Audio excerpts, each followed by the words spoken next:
Hello my lovely students, welcome to गणित विज्ञान। मैं हूं आपकी ट्यूटर शालिनी। आज हम स्टार्ट करेंगे 3.10 and unsolved mystery the collage conjunctive. अब देखो यहाँ पे हमें कुछ सीक्वेंस गिवन है, पहले हम उन सीक्वेंस को देखते हैं। और इन्होंने बोला है कि सभी सीक्वेंस के ऊपर सेम रूल अप्लाई होता है, तो पहले इनको ध्यान से देखते हैं। 12 फिर 6 हो गया, फिर 3 बन गया।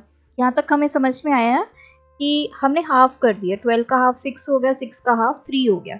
लेकिन 3 के बाद फिर से 10 कहाँ से आ गया? फिर 10 का हाफ 5 मिल गया, ठीक है। 5 के बाद 16 कहाँ से आया?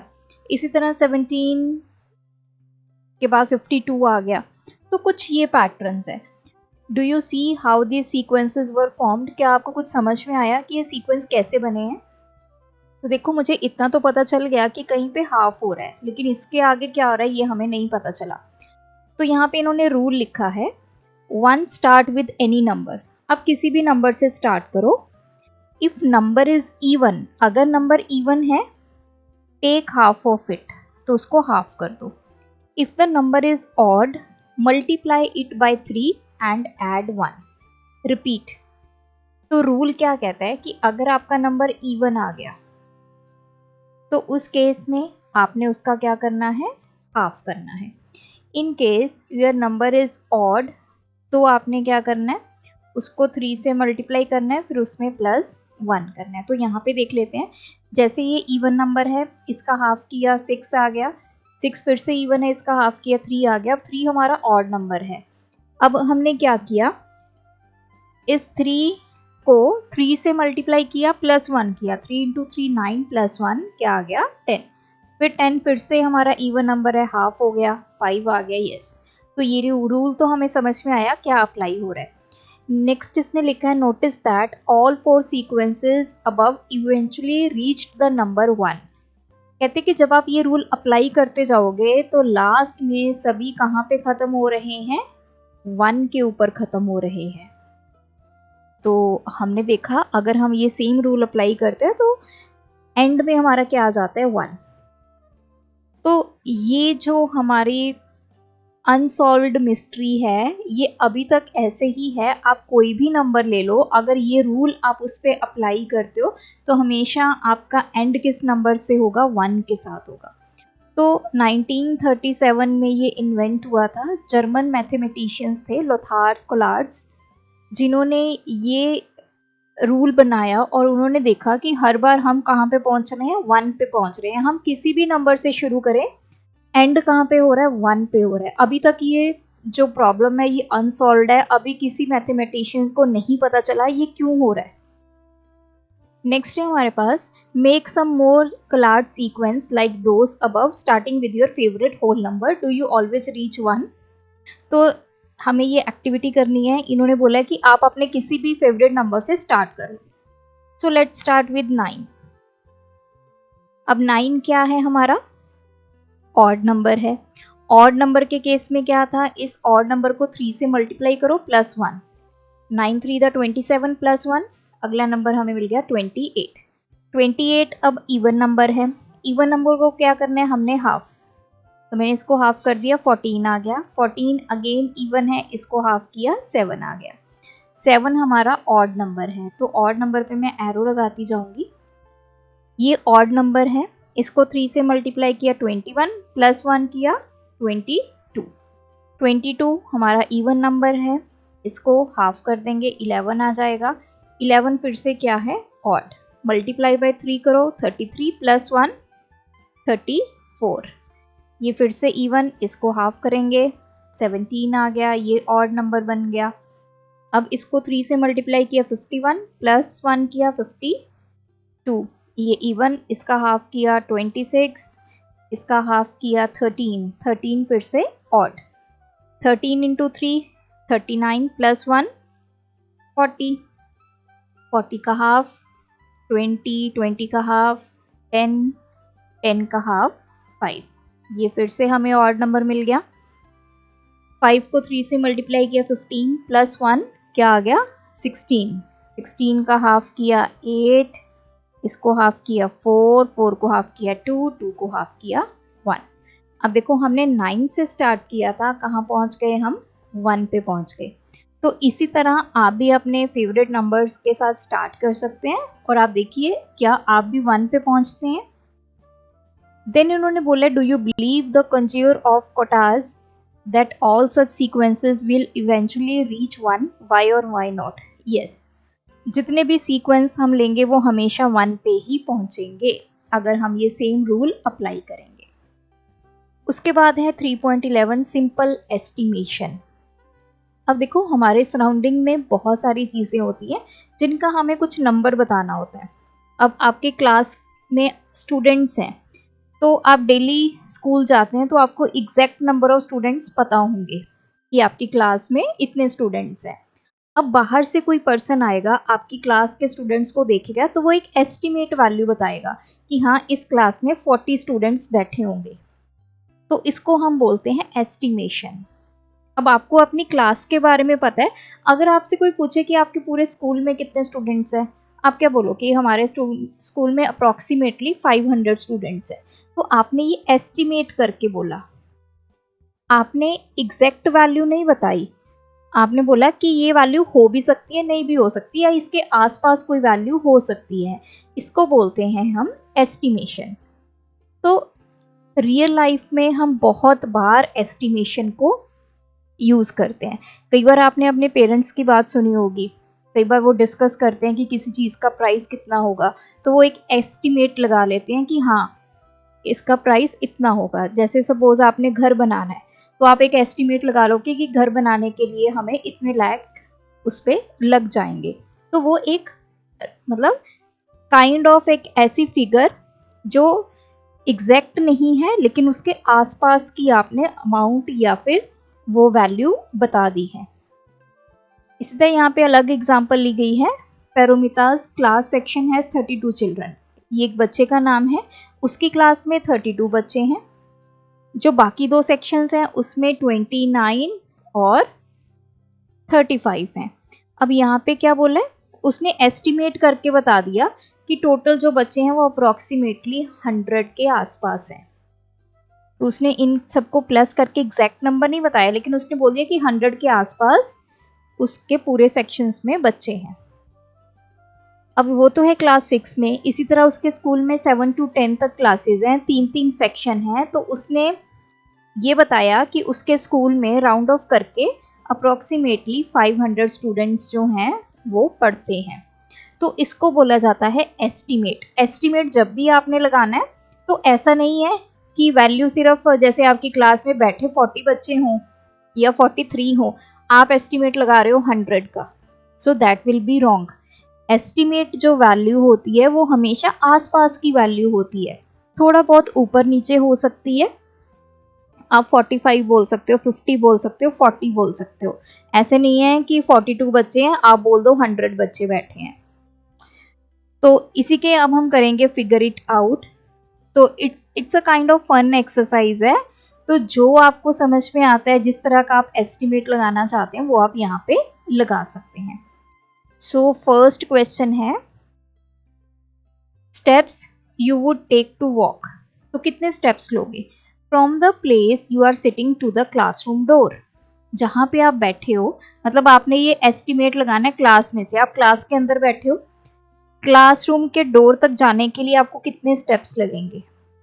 अब देखो, हो सकता है आप सबसे लास्ट बेंच पे बैठे हो या हो सकता है आप फर्स्ट बेंच पे बैठे हो। अगर आप फर्स्ट बेंच पे बैठे हो तो डोर तक जाने के आपको सिर्फ 3 या 4 स्टेप्स लगेंगे, लेकिन आप अगर सबसे लास्ट बेंच पे बैठे हो तो हो सकता है कि 10 स्टेप्स में आप वहाँ तक पहुँचो।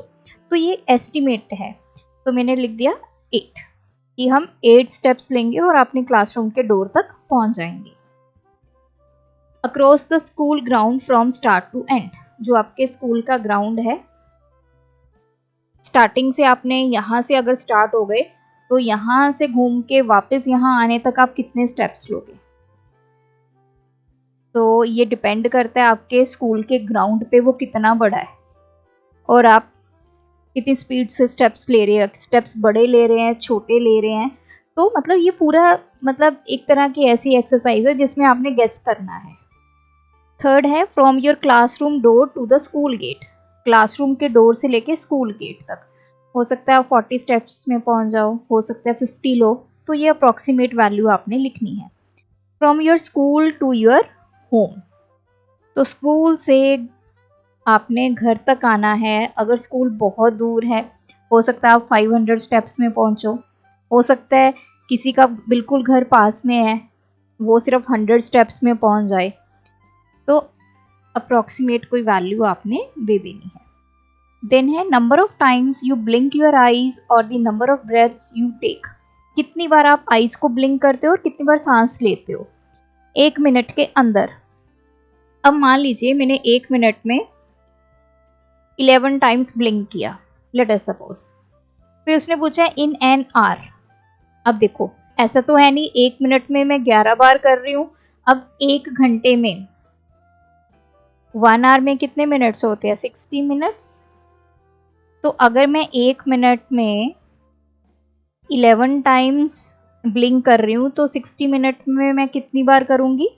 11 इंटू 60, दैट इज 660 टाइम्स। अब ऐसा नहीं है यहाँ पे आपने लिख दिया 5000 टाइम्स, तो वो एस्टिमेट आपका गलत हो जाएगा। इन अ डे, पूरे दिन में। अब 1 घंटे में अगर हम 660 टाइम्स ब्लिंक कर रहे हैं, पूरे डे में कितने आवर्स होते हैं? 24 आवर्स। 1 आवर में 660, तो 24 आवर्स में कितना होगा? 660 इंटू 24। तो यहाँ पे कर लेते हैं।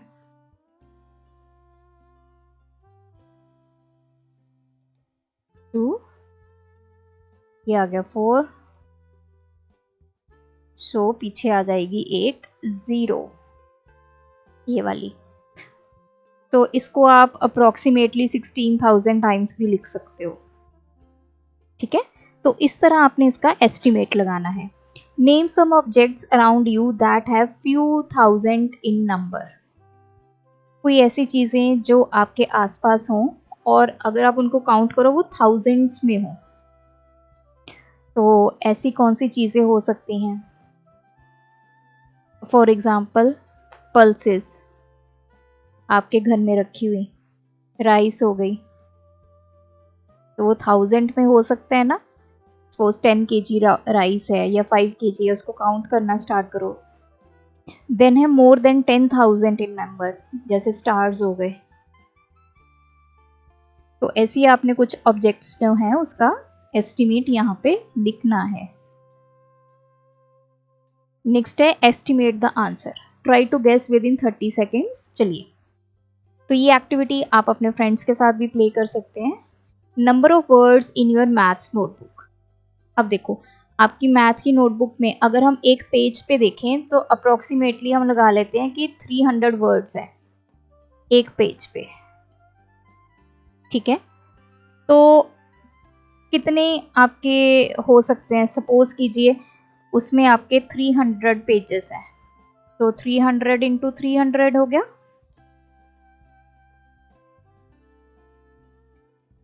सो ये हो गया आपके पास मोर देन 5000। तो मैं सिर्फ एक एस्टिमेट लगा रही हूँ। Number of students in your school who travel to school by bus. जो बस से आते होंगे वो तो मोर देन 200 होंगे।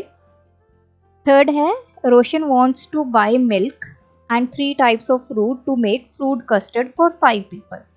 ठीक है, एक तो उसको मिल्क चाहिए, एक उसको चाहिए 3 टाइप के फ्रूट, 5 लोगों के लिए उसने कस्टर्ड बनाना है। He estimate the cost to be 100। Do you agree with him? Why और वाई नॉट? तो अब उसके पास 100 रुपीज़ है। अब देखो 5 लोगों के लिए कस्टर्ड बना रहा है, तो ये डिपेंड करता है वो कितना मटेरियल लेके आ रहा है। सपोज कीजिए वो सिर्फ 1 लीटर मिल्क ला रहा है, या हो सकता है वो 3 लीटर मिल्क लाए, इट डिपेंड्स। ठीक है, तो अगर तो वो 1 लीटर लेके आ रहा है और साथ में 3 फ्रूट्स लेके आ रहा है। अब फ्रूट्स की क्वांटिटी भी डिपेंड करती है। वो जैसे उसने सपोज कीजिए 2 बनाना ले लिए, 2 एप्पल ले लिए या 1 मैंगो ले लिया। ठीक है, तो ये टोटल 100 में कवर हो सकता है। लेकिन अगर वो केजी में लेगा, जैसे उसने 1 kg मैंगो ले लिए, 1 kg उसने बनाना ले लिया और 1 kg उसने मान लीजिए एप्पल ले लिए, तो 3 kg हो गया, तब ये केस पॉसिबल नहीं है। सो ये मे और मे नॉट का केस है। 100 में वो चीज़ें ला भी सकता है, अगर कम कम कम लेके आएगा तो लाएगा, अदरवाइज तो नहीं लेके आएगा। नेक्स्ट है estimate the distance between the Gandhinagar in Gujarat to Kohima in Nagaland, look at the map of India. चलिए, मैप तो अभी नहीं है हमारे पास, तो आप मैप में देखिए गुजरात बिल्कुल इस पॉइंट पे है, इस तरह है ना, इस साइड पे बिल्कुल गांधीनगर जो गुजरात में है वो यहाँ मिलेगा, और नागालैंड आपको ईस्ट साइड में मिलेगा, जो आपकी 7 सिस्टर्स होती हैं ना, तो उसमें मिलेगा। तो ये डिस्टेंस आपने बताना है। तो इसको अप्रॉक्सीमेट, मतलब ये वैसे तो आपकी जो एसएस की बुक है उसमें आपको मिल जाएगा, इसका जो डिस्टेंस है वहाँ जाकर आप इसको चेक कर सकते हैं। तो अभी तो मैं जस्ट अप्रॉक्सीमेट वैल्यू मैंने लिख दी 5000 किलोमीटर। नेक्स्ट है Sheetal is in grade 6 and says she has spent around 13,000 hours in school till date. Do you agree with her? Why or why not? देखिए, जितने भी ये एस्टिमेशन वाले होते हैं ना, तो अगर तो बिल्कुल पास पास आंसर आ रहा है तो हम एग्री कर भी सकते हैं, नहीं भी कर सकते। अगर बहुत ही फार रिजल्ट आपको दे रहा है, जैसे मैंने पहले एग्जांपल दी, क्लास में सिर्फ 42 बच्चे बैठे हैं, आपने एस्टिमेट लगा दिया 100 का, तो वो गलत हो जाता है। तो अब शीतल 6th क्लास में है, देखो उसने नर्सरी की होगी, एलकेजी की होगी, यूकेजी की होगी, फिर first, second, third, fourth, fifth, sixth में आई होगी। अब नर्सरी में अगर आप अप्रॉक्सीमेटली लगा के रखो कि 4 आवर्स आप स्कूल में स्पेंड करते हो एक दिन में, ठीक है, तो पूरे साल में अप्रॉक्सीमेटली आप लगा के चलो 365 में से आप लगा के चलो कि 200 डेज आपके वर्किंग है, तो 800 आवर्स तो ये हो गए। एलकेजी और यूकेजी में भी ये हो गया, ठीक है। तो इन तीनों को मिला के कितने हो गए,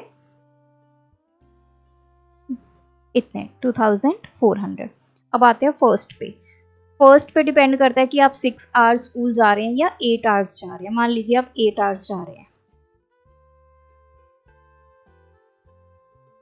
तो ऐसे करते करते करते करते करते 6th क्लास तक ऐसे हो गए। तो 1600 इंटू 6 कर दो, तो ये हो गए। तो टोटल आवर्स ऐड कर दो,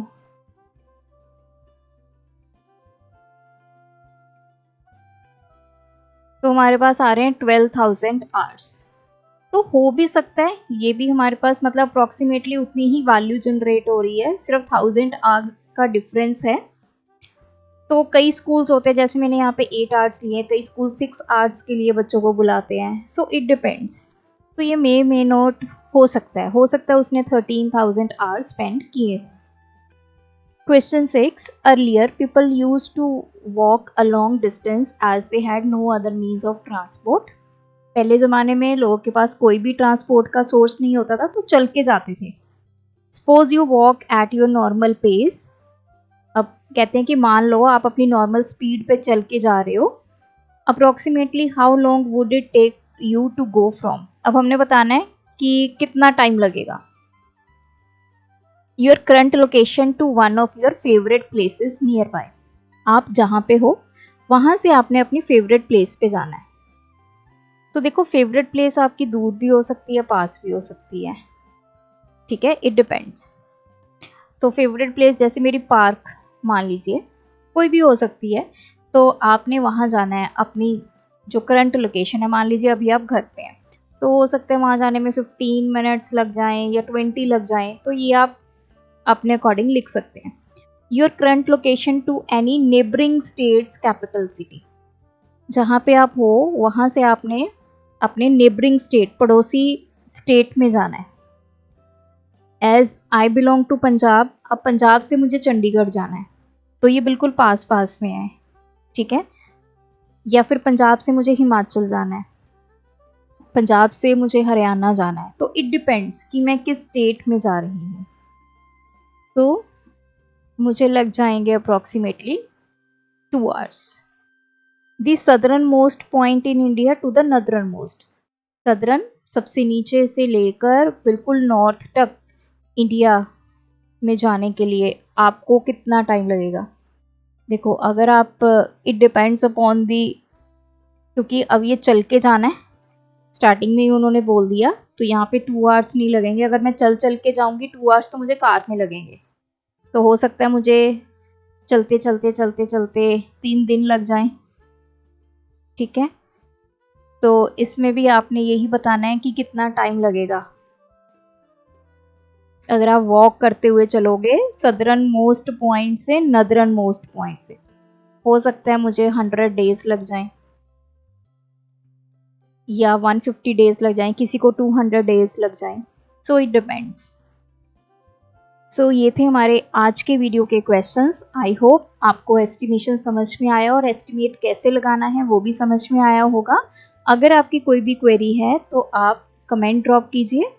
थैंक्स फॉर वॉचिंग। बढ़ाना है ज्ञान, फॉलो गणित विज्ञान।